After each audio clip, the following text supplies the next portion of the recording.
Good morning, good afternoon, good evening, wherever you are around the world. Welcome to today's Scrum Pulse webinar. How to help your Scrum team increase forecast reliability, 6 lessons from a military veteran Scrum Master. Our speakers today are professional Scrum Trainer Ravi Verma and Mike Torrence. And I'm Lindsay Vallecina from Scrum.org, and I'll be your moderator. Next slide, please. Okay, just some quick guidelines before we get started. Your microphones will be muted throughout, and the session is being recorded, so the recording and the slides will be available within 24 hours of the webinar. And we encourage you to please ask questions. We're going to have time throughout the webinar for Q&A. Even though you are muted, you could still ask questions through the Q&A box. And we ask you to please do that, and we look forward to those. Next slide. Okay, just a little bit about Scrum.org. Scrum.org offers training and certification for professional Scrum and a wide variety of free resources to continue your Scrum learning. Ken Schwaber, the co-creator of Scrum, is our founder, founded us in 2009.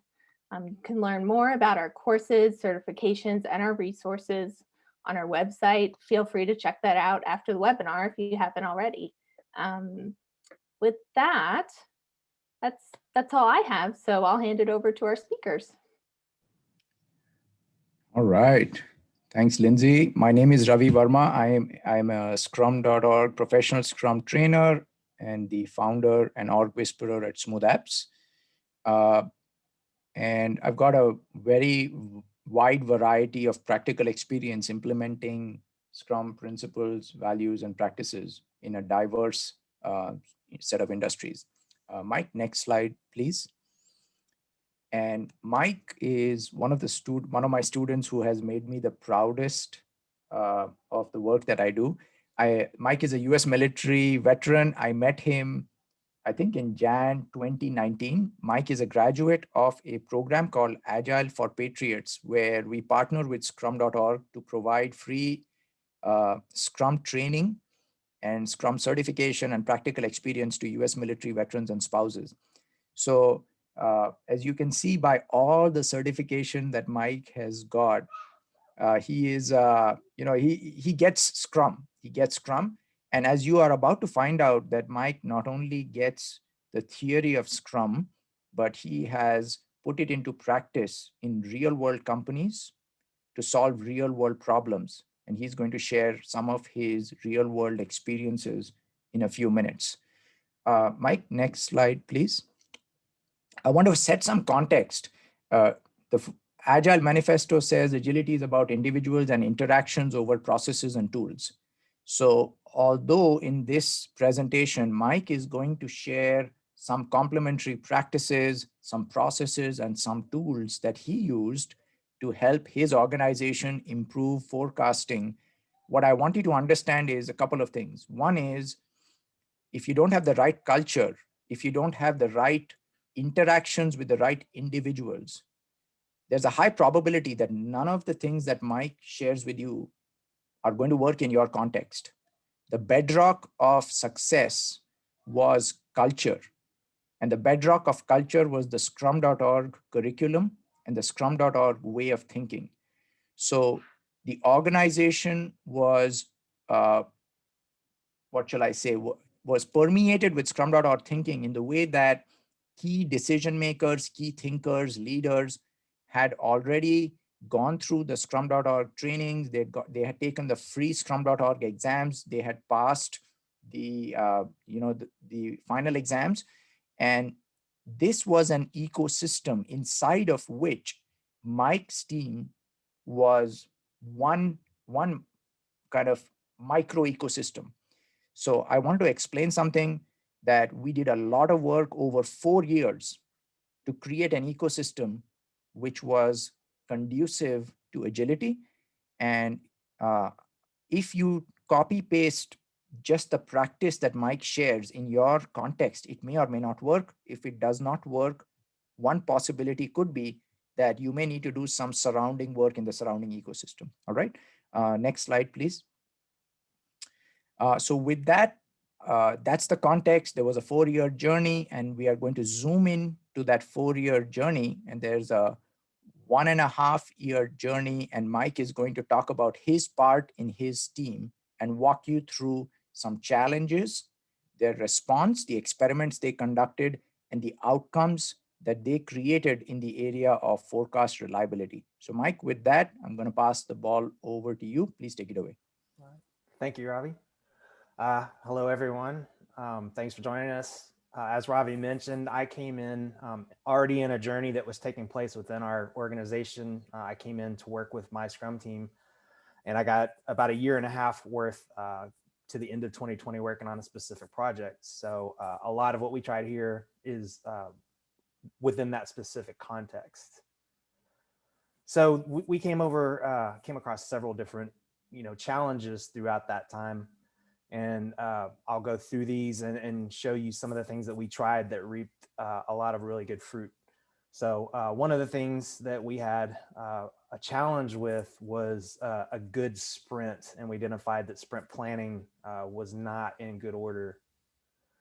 So what we would see is we would get out of a sprint sometimes and realize, oh, we didn't even talk about the sprint goal. We don't have a sprint goal. So that would be, now you've made a sprint goal around the work that you pulled in instead of bringing in value that you're going to work toward the sprint goal. So we'd have disconnected PBIs. It would just look like a buffet of things that didn't really always make sense. So we were like, a ship with no direction, no steering mechanisms, nothing we could do, but just try to, sort of almost directionless Kanban, get the work through. So what we decided to do was we made a broad overview. We use Confluence quite a bit in the bank. And so we did a broad overview of what Scrum is, and we went through it with the teams, with the Scrum team, so that everyone understood what it's about, what the roles are, what we should be doing before, during, and after. And then once we went through it in a very extensive overall view, we condensed to a sprint planning checklist, which we would use each sprint planning, so that we would go down step by step and think about the things that we needed to do to be successful, and not just in planning, but we would have it before and after. We would know what our responsibilities were. So what the outcome is now everyone knows what the responsibility is, whether there's any delegation or whether it's just the ownership of the items. The product owner really honed in on making sure that we were ordered by, value, risk mitigation, elimination of waste. We'd have our product backlog in order so that it was easier to go into planning and just bring over the work that we wanted to work in that we felt was a reliable forecast. And we would have a starter sprint goal. So we would come in knowing, what area of value, what problem we wanted to work on in that sprint. And then we would be able to do the rest of the sprint planning and come back to it, finalize it. The team did a much better job of refining and thinking ahead of what it is we needed, what kind of support we needed. Our review and retro, we took more note of those inspection points, what it was going to take for us to course correct and do better in the next sprint. We would incorporate that into planning. And then the normal other things you want to take into consideration, like capacity, how we were doing velocity average wise, what we thought we could achieve realistically in the next sprint.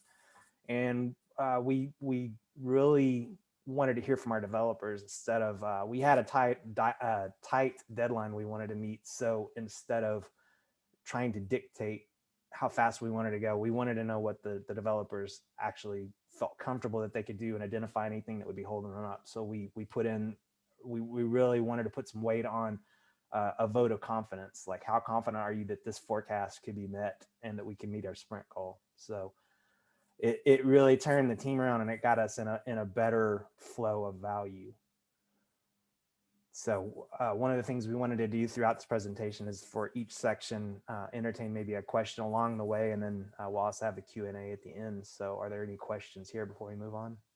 Yes, we have a couple questions coupled together from Daniel.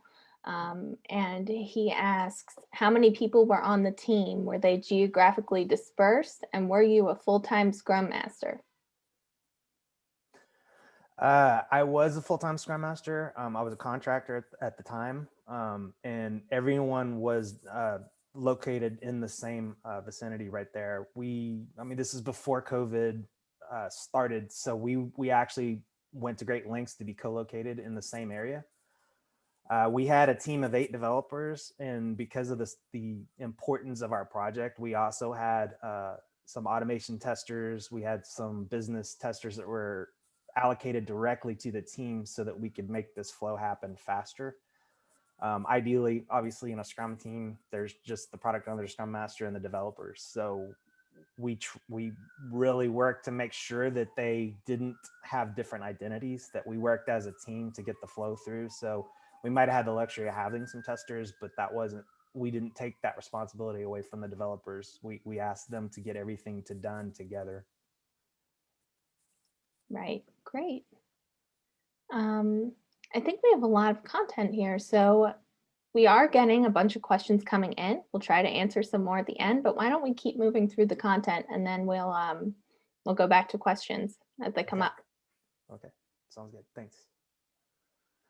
So another challenge, the next challenge that we faced, and these weren't necessarily in chronological order, but we needed to be able to make better course corrections in the sprint. We would get in sometimes and get stuck. So we had high cycle times. When I first got to the organization, we had triple-digit cycle times. We weren't pushing to production. We weren't having a flow of value. So that was a problem. We had too many active PBIs at once, context switching, which would really cripple the team. And we'd have PBIs that were consistently not done. They might be tempted to say, well, the development's done, but that's not done. We needed to get the testing done and have it prod ready at least. We really strive to get into production. So we introduced some different items. A lot of them were PSK or Kanban, professional Scrum with Kanban, I should say. We asked our teammates to pair up and have paired ownership, not necessarily paired development, just paired ownership of the story and to work together on it.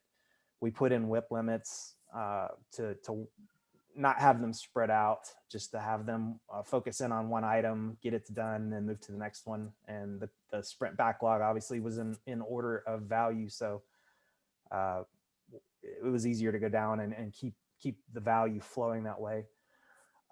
We wanted to make sure our refinement and splitting of stories, we wanted to keep our refinement good and keep the stories in small slices of value that could be achieved. So we did less than 8 points or less, I should say.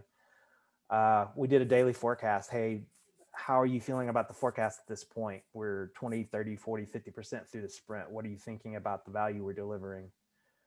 We used a cumulative flow diagram. Each team obviously wants to represent the work being done, and you could use a burn down, a burn up, but we really found value in the cumulative flow diagram, because if we were aiming to have our smaller sized PBIs going into production within 3 to 5 business days, it helped us to see that flow, where we were and where we could improve. We used the Kanban board and worked right to left. What is in production, what's production ready, what's ready for UAT, what's active, what's new, so that we could inspect each day where we were, aging of stories, different things like that. And then we like to use mid-sprint reviews, because we would want to ideally have 50% of a value delivered at the halfway mark. And that gave us a chance to work with our stakeholders on this really important project and find out, if we were behind, what was it that was holding us back? Was it things that we could do? Or was there anything that the stakeholders could help us with? They were very eager just to help us out. So what ended up happening after we implemented these different items was our cycle time went from that triple digits that I mentioned to single digits. We got to an average cycle time of about between 7 and 8 business days to have items closing. So we were able to deliver value faster. We were mitigating the risk of leaving inventory there. Instead of just sitting in QA, we decided to go to a dark production mode because we couldn't release until the end of this project. And that was taking away a lot of the risk. And we had a lot more DOD in each sprint. We met DOD in each sprint a lot more consistently. It gave us a much better chance of not blindsiding our stakeholders at the review. So were there any questions we could take here before moving on? Yes. Let's see. So I just had a question and they keep coming in and all right. So how did you convince your product owner to create sprint goals and line up the items that match that? I worked with the product owner one-on-one. I set up weekly one-on-ones with her, and I explained to her because the organization was still within its agile transformation, and sometimes you kind of have to work against a resistance or the muscle memory to go back toward waterfall, which they'd done before. I worked with her one-on-one to explain the value and explain how we were delivering value by doing this and eliminating waste. And she didn't always agree, but she understood that we were an agile team and that we were going to be a Scrum team, and that this was the best way to deliver value. And at times she might not have even verbally agreed with it, but she couldn't argue with the facts that we got our cycle time down to single digits. And there was just proof that our agility and that the Scrum framework was working. So we would say sometimes play ball under protest. So even if you didn't have complete buy-in from some people, but our product owner, she put some trust in me. She saw the results from the team, and I think over time, once we implemented these things and the team really got into a groove, then it wasn't that hard to keep her sold on it. Great, thanks. Let's throw one more in here. Okay. This one comes from John. He says, first off, Mike, thank you for your service. And how did you handle situations where your QA team is attempting to pull PBIs for testing, but the development team had not yet had them completed? That usually wasn't a problem for us. What was more of a problem was what we call pitching over the fence. Our developers would be pretty good about getting the work done, and then they'd want to just throw it over to the QA team. And I actually want to say that there was a good relationship between the QA team and the developers, in that one of the things that the bank implemented was called a quality review, which surpassed just a peer review. It actually had the functional review. Does it meet definition of done? And that gave our developers and our testers the ability to go back and forth. So we might say it's UAT ready, and then it would have to go back to a state if there was something found that would say, okay, there's still some issues. We're not going to open a bug. We're just going to work on it in this QR process. So they would work that out, get the kinks worked out, and then once they got it tested off, they would call it prod ready. But we never did face the problem of our testers pulling work before it was ready. Okay. Hey, Lindsay, Yep. May I answer one question, if you don't mind, that's popping up repeatedly? Go for it. And also, I want to share something. We're getting lots of questions. One thing we can do, Lindsay, is that Mike and I could go through all the questions that were not answered live and then write a blog. Absolutely. So if your question is not answered, please don't be disheartened. We will turn around a blog probably within 2 weeks, if not sooner. All right. There's one question that's coming up repeatedly, which is, what do we mean by paired ownership? We are not talking about paired programming where two developers share a keyboard. What we meant with, what we tried with paired ownership was the unhelpful pattern we saw was that each developer would take one PBI, and someone said, please expand on the acronyms that are used in the slide. So PBI is product backlog item. And sometimes in your context, you may choose a complementary practice called user story.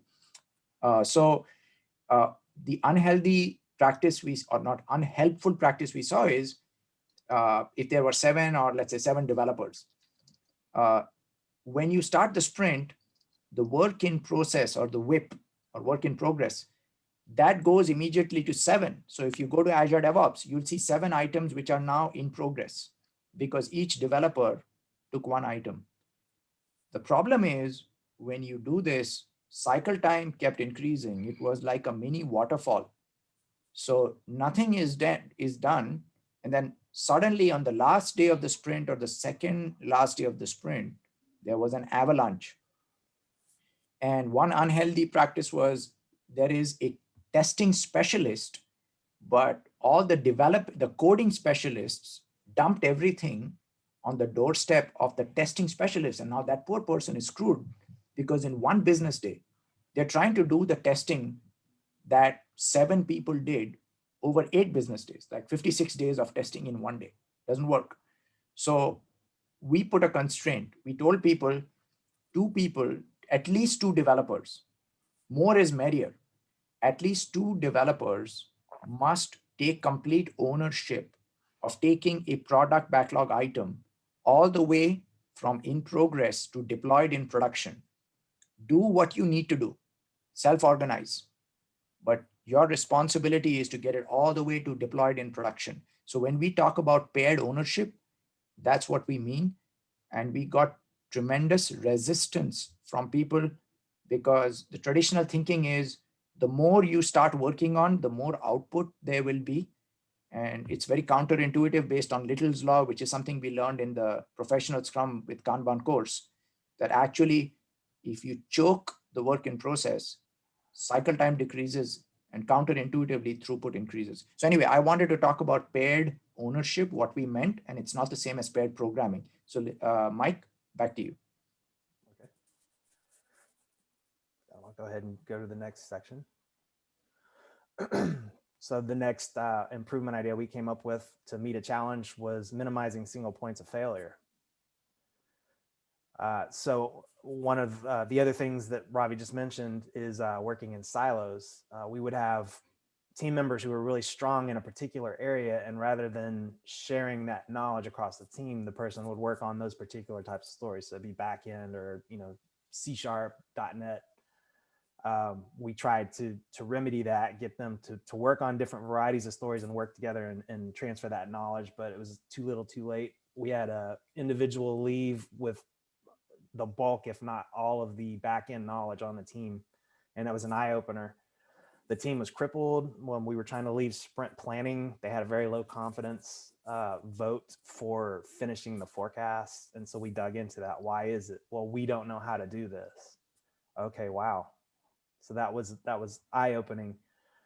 What we decided at that point is, okay, let's ID these single points of failure. Who all on the team has something that the rest of the team doesn't? So what we would do is identify what those were. If it was something the team didn't know how to do already, we could seek out training for it, let the servant leaders or line managers let our servant leaders know this is the type of training we need to be able to achieve this. If that skill was within the organization, but maybe on another team, we would work out a deal to have office hours, maybe 1 or 2 dedicated hours per day where we could come in and work with them and learn from them, and not just learn in the moment, but also record those sessions. That way we could go back to it and not have to continue to make that person context switch. And then we would set up a Confluence page to make a repository for all these recordings. We could go back and brush up on them, or if we had a new teammate that came on, we could show them, a lot of the things that might have already been covered. They could cover it on their own and then get questions answered. And that also fed into another practice that we have as Lunch and Learns, where we want to use skills or knowledge, something, it could be from the architecture, it could be from the developers, it could be from the Scrum Masters and the product owner. We come in and we take a new skill or a new idea that we have and we present it so that not just our own team could use it. It gets the opportunity to be experimented on by multiple teams. So now, as I mentioned, what our outcome is our new members have a place to go and learn some of the things that maybe they don't already know about the product or a process. And we don't have to have other people context switch to be able to teach us these things. So our need for outside help lessons. And then this is enabling better T-shaped skills for our developers. There was a lot of things that the team learned, and then through the paired ownership of the PBIs, as an example, we had a need to still go in and do some Java at the end of the year. So there were some developers that were really strong. We rotated the pairs that we had so that everybody got to work on Java and build that skill out a little bit. So it really helped us hit our deadline at the end. And especially once we brought on some newer teammates toward the end to try to help us get over that finish line. This just helped us shore up some gaps and sort of knock down the silo working. Do we have any questions here? Yeah, Lindsay, if you don't mind, can I address a couple of questions that came in? Yeah, go for it. All right. So, Mike, one question was what do we mean when we say T-shaped people, and also bunch of related questions. Did we get pushback from the specialists or their functional managers who might have said, wait a minute, you're going to waste your time in knowledge sharing. You were hired to be a specialist, so just keep coding, or like doing what you were hired to do. Don't waste time teaching other people what you were hired to do. So yeah, there are two questions. T-shaped, what do we mean by T-shaped? And did we get pushback from specialists and their managers when you asked them to cross-train others? Yeah, the T-shaped, in Scrum, we don't want those silos. We don't want a specialist. And I think this is exactly why you don't want silo work, and you don't want someone to be able to walk off and have all that knowledge, or even hoard that knowledge to themselves such that they have to be an important piece of the team. We want T-shaped where they have in-depth knowledge, but they have it across a wide range so that they can do a lot of different items and help the team move items forward in a flow of value, instead of having one person have to work on something specific.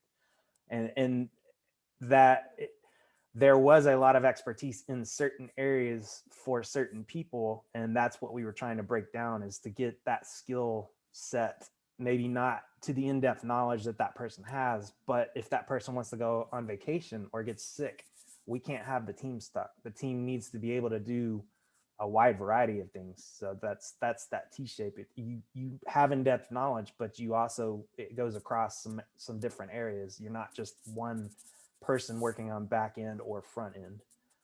And as far as having our servant leadership handle anything wasting time, there's a really good culture in the bank.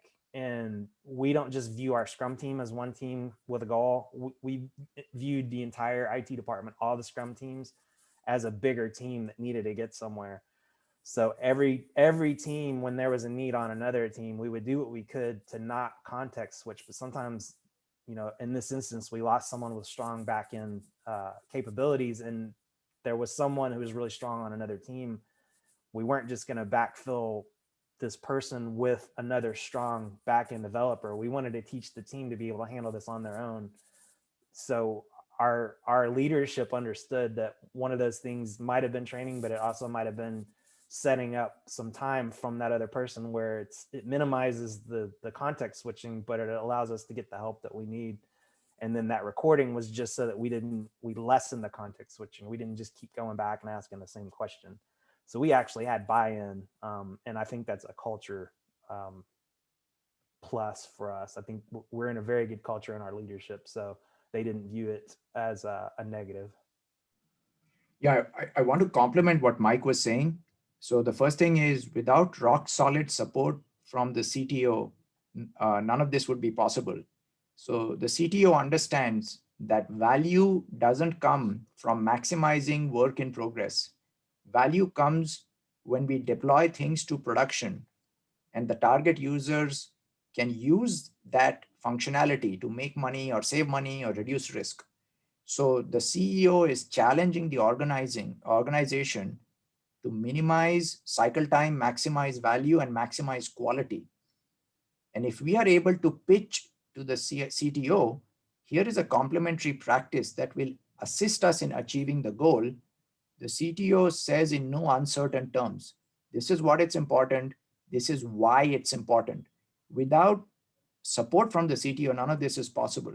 There's a second point. We got tremendous resistance from specialists because the waterfall thinking is, it's like an assembly line. Each person sitting in the assembly line can do one thing really well. They do their part of the assembly line, and then the car moves to the next person. That's traditional waterfall industrial thinking. So we had tremendous pushback from someone who's saying, wait a minute, you hired me to be a .NET developer. Now you want me to do automation testing or manual testing. It's beneath my dignity. I hate automation testing. I hate manual testing. I'm not going to do it. Or a database guy might say, wait a minute, you hired me to be a database specialist. Now you want me to do some other UI work, or, I'm not going to do it. So we got tremendous pushback. One adjustment we made is in the hiring process. We started having Scrum Masters and the dev team members part of hiring, and we put scenario-based questions to candidates to say, how would you handle this situation? Have you been in a situation where you were the only person who had all the knowledge and then you got overloaded? How would you handle that? Or you went on vacation, everything came to a grinding halt. Have you been in a situation where somebody else is the single point of failure? They have all the knowledge, but they're a bottleneck. So we try to ask scenario-based questions to gauge cultural fit. Those people who had a mismatched culture, the leadership provide a very unambiguous message to say, I get what makes you comfortable. We are not here to optimize for your comfort. We are here to deliver value to our stakeholders. And we're going to do whatever we need to do to take care of our stakeholders. That's who's giving us our payroll. That's why we exist. So, and there's a last thing I want to say. Every organization, every human being has a finite capability to absorb change. So when we come in as change agents, we have an aspirational goal about what this organization is capable of. We want to help this organization reach its true potential, but we've got to throttle the magnitude of change we introduce, because people will lock up. Human beings lock up when change is imposed on them. So there are some times when Mike and I may have introduced an idea, and the idea was met with immediate rejection. But timing is everything. We were selective on which idea we are going to advocate for and push for and fight for. And then we put that on the back burner. So we got tremendous resistance. There was a back-end person. That person, for whatever reason, all the knowledge was in that mind. That person left. When that person left, the next 2 sprints were horrible. So Mike and I may have planted a seed 6 months before, but it required that person to leave and the team to feel the pain. And the seed we planted 6 months ago about the value of cross-training, it germinated 6 months later when the team felt the pain. And then instead of it being a push, it became a pull. So you've got to be opportunistic. Timing is everything. Recognize that as human beings, we all have a finite capability to absorb change imposed on us by others. So have a backlog of improvements you want. Plant some seeds. In some cases, you've got to nurture those seeds. In some cases, you plant them and you step back. If and when the time is right, that seed will germinate. All right. Mike, back to you. Okay, we'll move on. So another challenge we faced was inter-team dependencies. And I know we got a lot of questions on that beforehand when everyone was registering. So we had a couple of scenarios. One was just, a fate, just a chance opportunity for it to happen. But another one, and that would be the dev and QA being down for a security baseline patch. But we also had a regular need, or it seemed like a semi-regular need for DB restores. Both of these would end up taking the teams down. And it's not that we couldn't do other things like refinement, but it really, for the deadlines that we had, it really borderlines being an impediment. And in some instances, we would call it an impediment. And so we really wanted to minimize that. So what we did is we made a Confluence page, and we have a Scrum of Scrums each morning. It was all verbal by and large until we decided to do this. We made a Confluence page where we went team by team and discussed any production deployment pushes, any impediments or issues. That way, infrastructure or SecOps or architecture were aware that the team was in need of help. We would talk about not just what is it today, we would talk about the next week, the next month, the next quarter. We talk about the release plan maps. That was very influential in facilitating conversations that probably weren't happening. And it got the teams to understand where they were, what the criticality was of the help that they needed. We would talk about where we were in the sprint, and it helped everyone coordinate things better. What we did also is make the request of some of our architects to create post database restore scripts, so that things that used to take a while to implement manually now is just automatically done once the restore was completed. And the other thing we did was, hey, instead of reinventing the wheel every time and scrambling and hoping we don't forget something, why don't we document all the steps it takes to get our environments back up and running after that DB restore? So what happened was the SOS became a lot more cohesive, and we had a visual to use and to talk down and not forget about things. We were impacted less by any sort of a surprise. Even if it was verbally talked about, it wasn't always something that everyone brought to memory when someone talked about, a security patch or anything they were planning to do in the next day or two. And as a result of that DB script, we're now, I think instead of 2 or 3 days, we got it down to a half day. If they did a DB restore, we were back up and running in a half day because we were organized and we had a lot of the things automated that we shouldn't necessarily want to do manually. And then as a bonus, that Confluence page ended up being a platform for 3 teams to launch simultaneously on a Saturday. We did a go live with our Dark prod and released it. And because of this foundation that we set, all 3 of these teams were able to launch simultaneously with almost no flaws involved at all. And that was the biggest production push that the organization had to that point. So it really, it's still evolving as we go now. Now we're integrating some Azure DevOps capabilities of having your roadmap shown such that we can talk about that also and use tags to bring together where the different pieces of projects may touch with the dependencies. So this was something that's continuing to grow as we go along and evolve. Do we have any questions here? Yeah, Lindsay, if you don't mind, I want to address a couple of questions.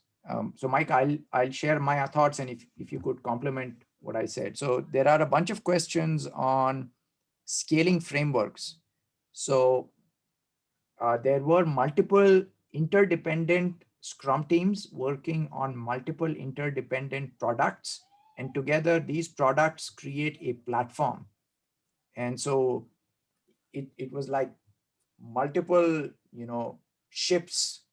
I don't know if armada is a word, but multiple ships in the ocean, and they all have interdependency. So a bunch of people are asking questions like, what scaling framework did we use?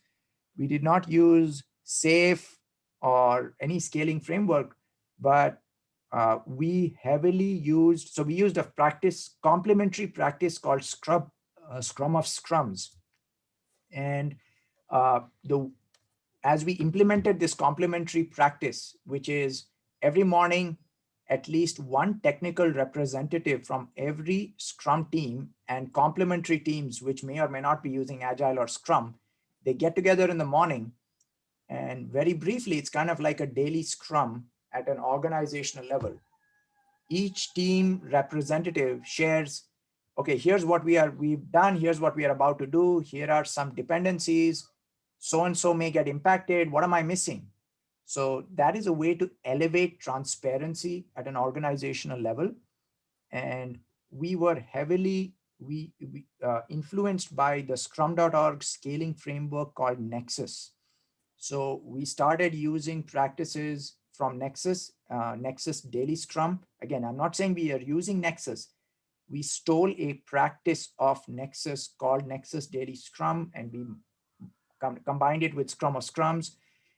That helped us stay in alignment. And also, as interdependencies are growing, we are starting to do something analogous to Nexus backlog refinement, where multiple interdependent teams are trying to talk to each other to create a 2 or a 3 sprint roadmap of interdependent items, so we don't blindside each other in the middle of a sprint. So I wanted to touch upon scaling. And Mike, is there anything that you would like to add on the context, in the context of scaling? No, I think that was good. We realized that inviting, when we identify in refinement that we have interdependencies with the other products that are alongside ours, invite them to planning, invite them to our sprint reviews, invite them in so that we start talking about these things and not making it a surprise and not having a product owner having to make a tough decision, because now we're presenting them with a user story that we need them to develop on their side so that everything comes together. The furthest in advance that we could let them know, that's what we want to do, and have joint refinement sessions and different things like that. So this SOS coordination board and SOS in general, that really helps facilitate those conversations.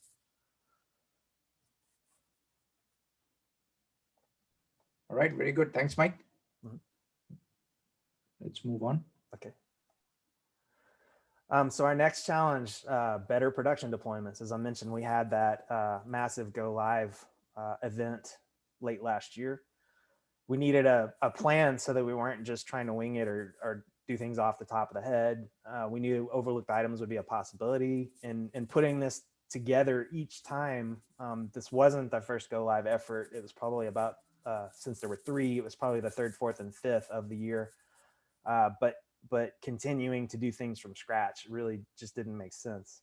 So we made a go live playbook based on the lessons learned from the second product that went live that year. We asked them, as they went through their weekend and their launch, if they wouldn't mind sharing with us the things that they learned, the things that they considered, and then we put it together as a playbook, which actually evolved from Excel to Confluence, because as time goes on, then if it was left in Excel, you would have to dig for it. And not everyone would always know where it was. So this Confluence board gave us foresight on considering everyone whose lives would be impacted, whether it was customers, our stakeholders. We had internal and external customers. There are other people in different departments who shouldn't just be blindsided by the changes we made. It helped us map out the dependencies. 3 teams pushing into production at the same time. There were going to be things that had to be done in a certain order, so that the dependencies were marked out, the deployment events were mapped out. We were able to talk across our teams as well as the other teams that weren't Scrum teams that were going to be supporting us that day, what kind of help we needed, who was going to be doing what, when. And because we set that all up, it gave a blueprint for other teams to follow, because we continue to have products we want to work on. They're not always going to be able to be released in slices of value like we would like to straight to the customer, but we do go to dark production, and then we can have those rollouts at the end when it's ready to go live. So there's no reason for teams to keep having to do things over and over. And again, like I mentioned, you don't want to dig for documents. Using this Confluence page allows everyone to just go straight to a central location and see all the different things that we should be considering as we approach our go live. And don't wait till the last minute. We want to be thinking about these things as we go along. Do we have any questions here? I'm looking to see if there are any questions relative to production deployment. So give me 1 second. I don't. Yeah, there's one question about Confluence. When you say you use Confluence, were there specific templates that you found helpful on the application? I want to shout out for Confluence. I love Confluence. I find it so easy to use to crowdsource the bottom-up intelligence of the teams. Ultimately, I would say Agile and Scrum, one of the core beliefs in the belief system is the people who are doing the work have the wisdom.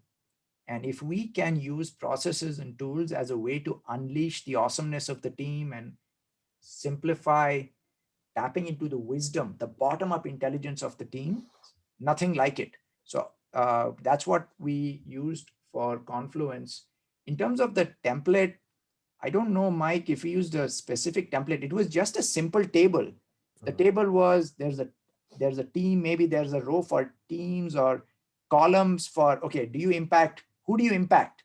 And I think people used to tag people if you want. So if Mike wants to tell me, hey, Ravi, we are delivering something in go live, and your team needs to do something, maybe you use the tagging feature. So Confluence is amazing. If you haven't tried it, I would strongly recommend. So Mike, any other thoughts on did you use any pre-built canned Confluence templates, or did you guys create your own template? We created our own. It wasn't, there was nothing that was set up already. We just used grids, and then we would link things. So a lot of our tickets for production pushes or for different tasks, they were all linked there, and everyone was able to just work down the list. And if it came to a certain point, there would be a sub page created. You'd go over to there and then execute everything on that, and then return and go down, you just go down the list. But I think the biggest thing we used on there was a grid. For different things, we use different templates. Like if there's, your production plans or your release plans, different things like that, you can use different templates, but I think the grid is what we use the most. Yeah, thanks, Mike. And one last question, and then we will move on. So the question was, did you consider rollback plans, and how did we manage the risk of things going wrong with production deployments? We did. That was one of the things we have in that playbook is the rollback plan, and we worked with our DB apps admins. We worked with infrastructure, everybody we needed to work with. We had meetings going into that, and we discussed it, and we documented it, and we kept it in that playbook. So they would be different per team, per product, but it gives you the rough outline to consider. And we discussed what the scenarios were. If this happens, this is how we go back. If this happens, this is how we roll back. So we definitely we're working on risk mitigation before we ever got there. And a week or two before, not just last minute, we made sure that we knew if something went wrong, this is how we're going to handle it. Yeah, one last comment, and then we'll move on, Mike. So one question is the team handling the development and prod go live same team or different teams? So it's a fully self-contained team that handles deployment all the way to production. This might be radical or revolutionary, because there are some companies who create like a separate DevOps team, and the DevOps team delivers to production. At Scrum.org, we feel that, at least my understanding is, or my belief is, I don't think that's compatible with Scrum thinking, because now we just created another silo, or like an assembly line. So what I love about the CTO and the management of this company is they trust teams to make the right decision. And instead of creating a separate DevOps team or a change management team who is there to check the work of the team, they try to coach and mentor and enable the development team to deploy all the way to production. And success is not defined as you did your part. Success is defined as, did it go to production? Is it being used to achieve business outcomes? If not, I don't care what your velocity is. Velocity is not success. So I just wanted to talk about the responsibility of production deployment. All right. Mike, back to you. Okay. And then the sixth challenge we'll cover here is better enablement of self-management. So, this has been a theme you've heard a couple of times. The team would work in silos. We weren't meeting our sprint goals or forecasts. And we had a bad habit of our stakeholders not knowing until they got to the review what it was they were going to see. So we blindside the stakeholders with the forecast and the sprint goal not being met. So what we tried was a practice that I learned in Management 3.0 and in Professional Agile Leadership Essentials, is delegation levels. We worked with our leadership, and I've mentioned that the leadership is very mature on an Agile scale. In agility, they're very mature. So they use the delegation level, which I'll expand upon a little more here in a second, but we use the delegation level that's called sell, and it's, I'll try to sell it to them. Basically, we weren't in a flow of value, and we had a timeline that we had to meet. We had a deadline, and we couldn't just allow the team to work in silos and not get to where we needed to go. So this level is more of leadership saying, this is how we're going to do things, and this is why we should do it. But if you don't buy in, that's still the way we're going to do it. So what we put in were some enabling constraints for the flow of value, and we tried this as a hypothesis. And so basically this ties back into the PSK practices that I mentioned. Those were the things that we brought in that our leadership wanted us to implement. So it was, the paired ownership, not paired development, but paired ownership of the stories, watching the WIP limits, setting WIP limits, watching the aging of the stories, having mid-sprint reviews, having a flow of value, using a cumulative flow diagram to investigate and inspect each day in daily Scrum. All of those things, again, helped us get from, triple digit cycle time when I first got to the team to between 7 and 8, I believe, average cycle time for our user stories and bugs. We get bugs on there too. Values delivered in proportion. So we would try to deliver 50% of our value at that mid sprint review, so that we already had a production push and already showed our stakeholders 50% of the value delivered at 50% of the sprint. And being able to do that gave us a little more flexibility to adjust on our forecast, because we don't want to endanger the sprint goal, but we can make adjustments if we have other work in there that, maybe either work emerged or we had some impediments. We're allowed to make those decisions as a team if we're going to adjust somehow. And it just gave us an overall flow of value. So it's one of those things that we talked about earlier, where there's not necessarily going to be an agreement and there'll be some resistance, but we used that delegation level to try to explain to them why it was we were doing it. And even if they didn't agree, at the end of the day, we would say, all right, this is a hypothesis. We're going to try it out. If it doesn't work, we'll make some suggestions, or we'll be open to suggestions. But what we ask them to do is let us know, how is this better for our customer? How is this better for the bank? How is this better for Scrum? How does your suggestion embody the Scrum values and the bank values? So it wasn't just, I think this would be better. It's give us the reason why this would be good. And if we can agree on it, let's try it out. And then we'll measure, we'll use our metrics to see how what we were doing compares to what you're wanting to try. So it really worked. Again, you can't argue with a cycle time and a flow of delivery once that happens, even if the team doesn't necessarily like it. We got the results that we wanted, and we were able to hit our deadline for releasing to production. Do we have questions here? Yeah, Mike, there are some questions around delegation levels, and I think you have a slide on that. If you don't mind, could you go to the next slide, please, and talk a little bit about the delegation levels? Okay, so we have what again was taught in Management 3.0 basically is your 7 delegation levels. You have level 1, 2, and 3, tell, sell, consult. These are more where leadership makes the decision. They could opt to tell you, where they're not concerned at all with what you think. That's just how you're going to do it. Level 2 is sell. We're still going to prescribe this way of working, and this is why we're going to do it. But at the end of the day, even if you don't agree, this is still how it's going to be done. Consult. I'll talk with the team, but as a leader, I'm still going to make the decision. Then agree is sort of your neutral point. That's where the whole team comes together. They work on everything, and then they decide how it's going to be done. Levels 5, 6, and 7, that's more where the team is making the decision. So level 5, advise. I'll advise as a leader, I'll advise them, but I'll let them make the decision. Level 6, inquire. I'm going to let them make the decision, but I'm going to ask them later how it went. Like what did you decide, and how is that going to work? Level 7 is almost the exact opposite of level 1. Level 7 is I let the team make the decision, and I don't really care how it does. I trust them so much. I'm not worried about why they did what they did.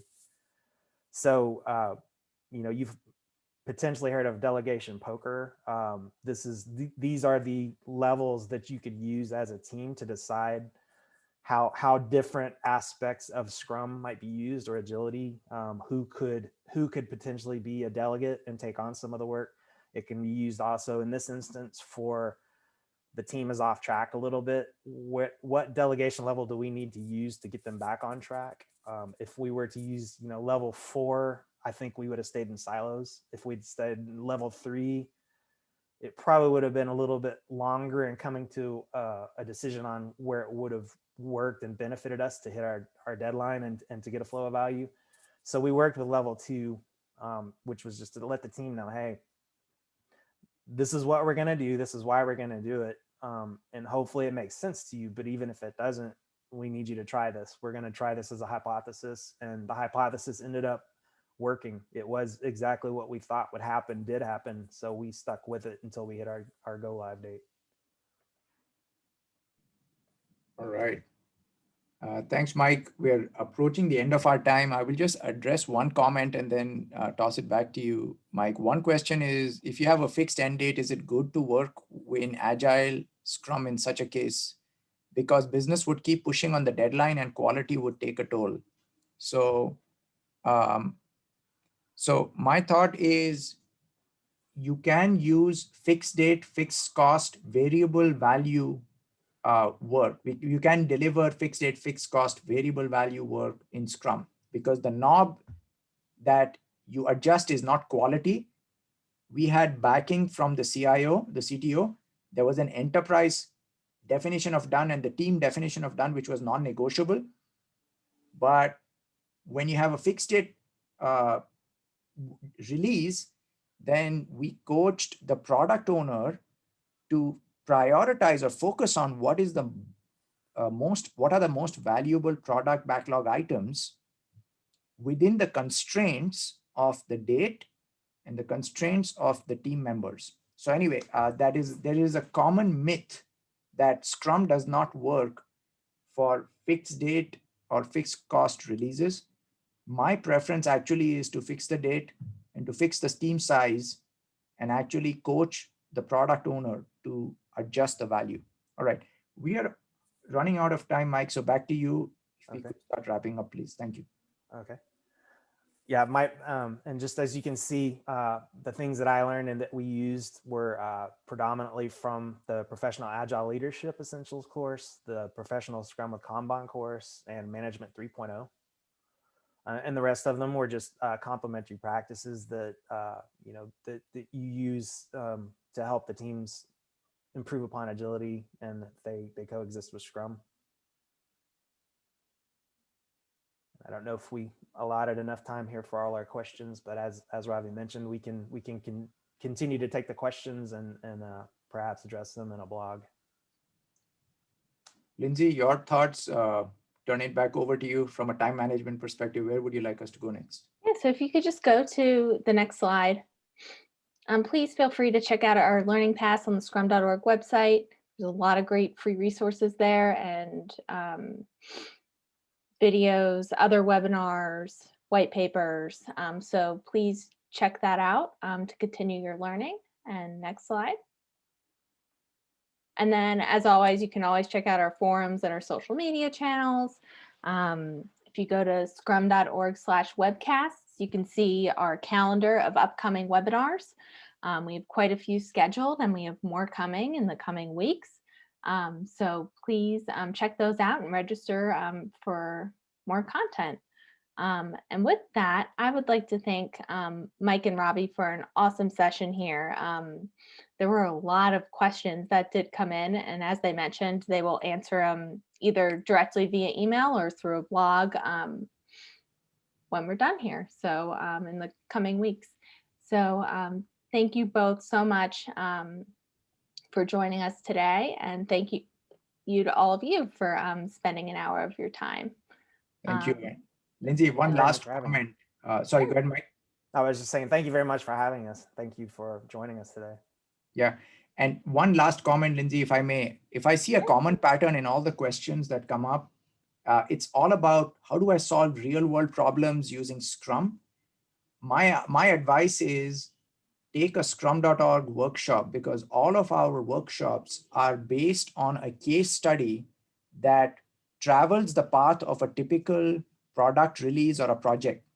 So whether you are taking PSK, applying professional Scrum, PSPO, PSU, go to a course that calls you and that asks the trainer these questions. Scrum.org trainers don't just have theoretical knowledge, they have practical knowledge. So we can't address all these questions in a 60-minute webinar, but I'm inviting you to try out the power of the Scrum.org trainer community to get these questions answered. With that, Lindsay, back to you. Thank you. Thanks, Ravi. All right. Well, thanks everybody, and have a great rest of your day or evening wherever you're located. Take care. Bye-bye. Thank you. Bye. Thank you.